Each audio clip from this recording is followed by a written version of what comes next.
Hi guys, Dr. Kristin here with Cornerstone Family Chiropractic, and today we are continuing our baby ergonomics series with part 3, baby slings and carriers. So if you remember last time, I left you with a question: to hang or to hug, and we'll answer that question and a few more today.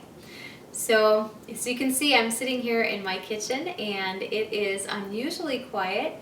That's because it's about 2 o'clock in the morning, which happens to be a really good time to do a video blog if you have 3 little kids. So I'm just sitting here with my double portion of mother's milk tea, hoping I can produce enough milk to be able to go to work tomorrow. So back to our question, to hang or to hug in infant carriers. The first question I get from people is often, why should I even wear a baby carrier? Why don't I just put the baby in the stroller? And there are a couple reasons for that. One, baby carriers can really help with that mother-baby bond, which is so important during those first few months. It's really important for their emotional and their neurological development just to have that contact with mom and help them to feel really content. The other reason is because, if you haven't noticed, a lot of babies these days are getting flat heads. And that's because we've been told to always lay our babies on their backs. And so they're going to sleep this way, they're taking naps this way, then they're in the car seat all the time, or they're in other contraptions that people put them in throughout the day, and it's causing flat heads. So this is not just a problem because it looks kind of funny, it's also a problem because it can cause neurological compromise. And so the infant slings and carriers can be really helpful in avoiding that flat head problem. The next question that I often get is, isn't it hard on my back to be wearing an infant carrier?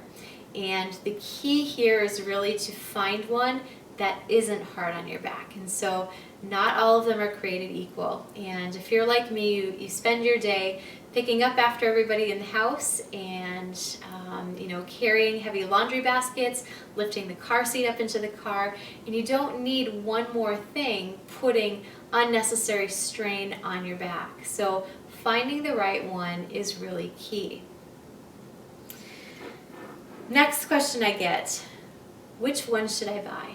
And I think it's important to buy more than one carrier. The reason for that is if you have more than one, then you're not always putting the strain on the same pressure points on your body, and you're not always putting the same strain on the same pressure points on the baby's body. So it's good to switch it up a little bit. So I have 2 different carriers that I use. One I use more when I'm out of the house, and the other one I use more just wearing around the house. And the first one that I use when I'm out of the house is called the Ergo Baby.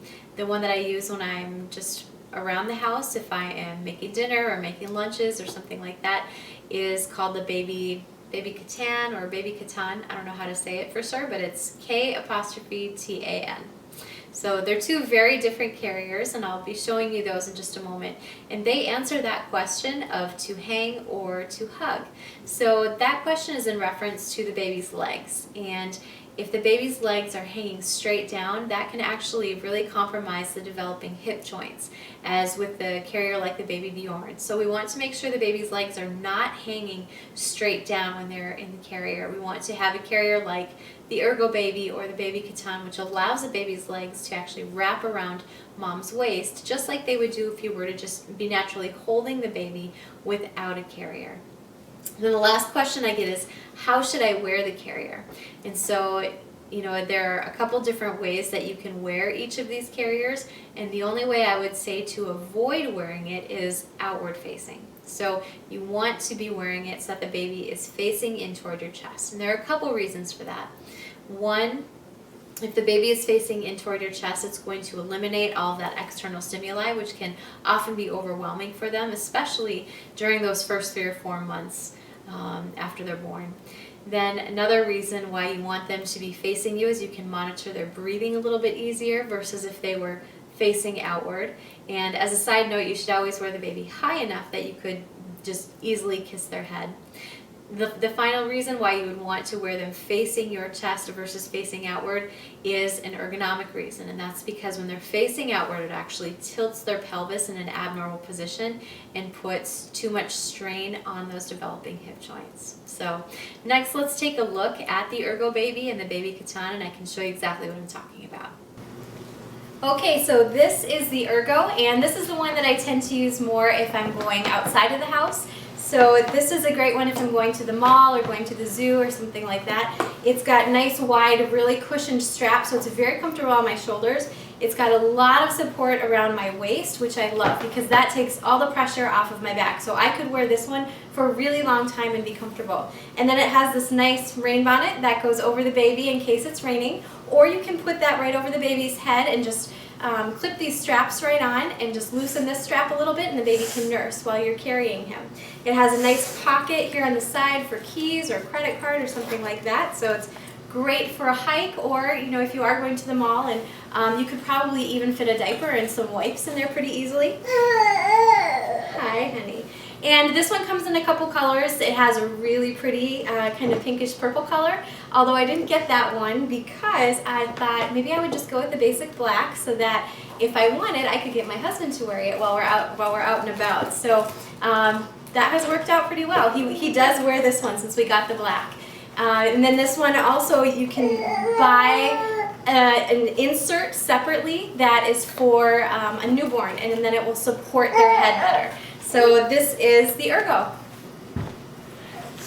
And finally here we have the baby Catan, and so as you can see with the Ergo baby and the baby Catan, the baby's legs are wrapped around my body instead of hanging straight down.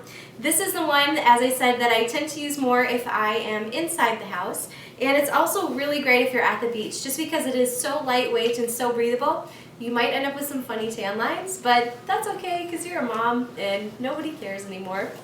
This one is also, I think, yes, this one is also a lot easier to wrap than a Moby wrap. The Moby wrap is great ergonomically speaking. I just cannot figure that thing out. It just is so long and you wrap it around so many times. So if you can figure that out, more power to you, but I think this is a whole lot easier. And this has a couple of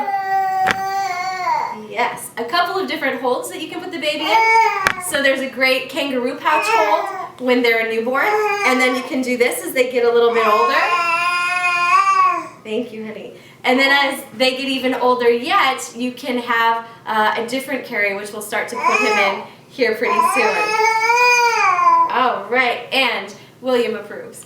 So next time we will talk about different contraptions that you put your baby in. So we will talk about bumbo chairs and high chairs and jumpers and tummy time and all that comes with it. Now be sure to like Cornerstone Family Chiropractic on Facebook and share these video messages with your friends or family who are pregnant or who have a little one so that they can benefit from these messages too. Thanks for watching.